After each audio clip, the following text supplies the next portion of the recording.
अशोक खरात नावाच्या ज्योतिषाला काल पोलिसांनी अटक केली आणि महाराष्ट्रामध्ये खळबळ उडाली.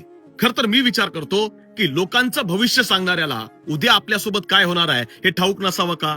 पण तो त्याचा व्यवसाय आहे. लोकांना मूर्ख बनवणं हा अशा लोकांचा व्यवसाय आहे. मला त्याचं विशेष वाटत नाही. मला विशेष त्यांचं वाटतं की स्वतःला उच्च विद्या विभूषित म्हणणारे, सुशिक्षित म्हणणारी लोक ज्यावेळी अशा भोंदू लोकांच्या पायावर पडतात, त्यांच्या पायाचं पूजन करतात, त्यांच्या डोक्यावर छत्री ज्यावेळी धरतात ना, मला त्यावेळी त्यांचं विशेष वाटतं. मुळात प्रश्न असा आहे की जगात अशा प्रकारची कुठली विद्या उपलब्ध आहे का की जी लोकांचं भविष्य सांगू शकेल? अजिबात नाही. उद्या तुमचं भविष्य काय आहे हे सांगणारी विद्या जगाच्या पाठीवर कुठेही उपलब्ध नाही. अशा प्रकारचं कोणतंही तंत्रज्ञान, मंत्रज्ञान जगामध्ये उपलब्ध नाही. याचं कारण असं आहे की जर असं तंत्रज्ञान असतं तर जगातल्या सर्व शक्तिमान लोकांनी, मग तो ट्रम्प असो, पुतीन असो, अशा वेगवेगळ्या लोकांनी अशा सगळ्या ज्योतिषांना उचलून आपल्या ऑफिसमध्ये नेलं असतं आणि सांगितलं असतं उद्या काय घडणार आहे ते आम्हाला सांगा. मुळात असं कोणतंही तंत्रज्ञान उपलब्ध नाही. हे सामान्य लोकांना मूर्ख बनवायचे धंदे आहेत आणि यामध्ये सर्वात जास्त महिला फसतायत. 15 दिवसापूर्वी दुबईमध्ये ज्योतिषांचं संमेलन झालं आणि या संमेलनाकरता भारतामधले अनेक ज्योतिषी गेले होते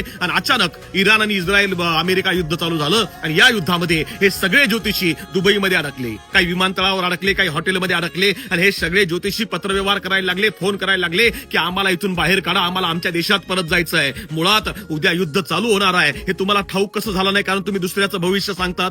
तुमचं भविष्य काय आहे हे जर तुम्हाला ठाऊक नाही तर तुम्ही दुसऱ्याचं भविष्य कसं सांगाल? हा सगळ्यात मोठा प्रश्न आहे. मुळात महात्मा फुले, शाहू महाराज, बाबासाहेब आंबेडकर, शिवछत्रपती या सगळ्या महापुरुषांनी आम्हाला हे समजावून सांगितलं. आम्हाला समजलं नाही. या सगळ्यांचं समजलं नसेल ना तरी हरकत नाही. पण बहिणाबाई चौधरी नावाची शाळेत न गेलेली जगाच्या पाठीवरची सर्वोत्तम कवयित्री आम्हाला सांगत होती की नको नको ज्योतिषा, माझा हात नको पाहू, माझं भविष्य मला ठाऊक, माझ्या जवळ नको येऊ. हे सांगण्याची ताकद ही बहिणाबाईंमध्ये होती.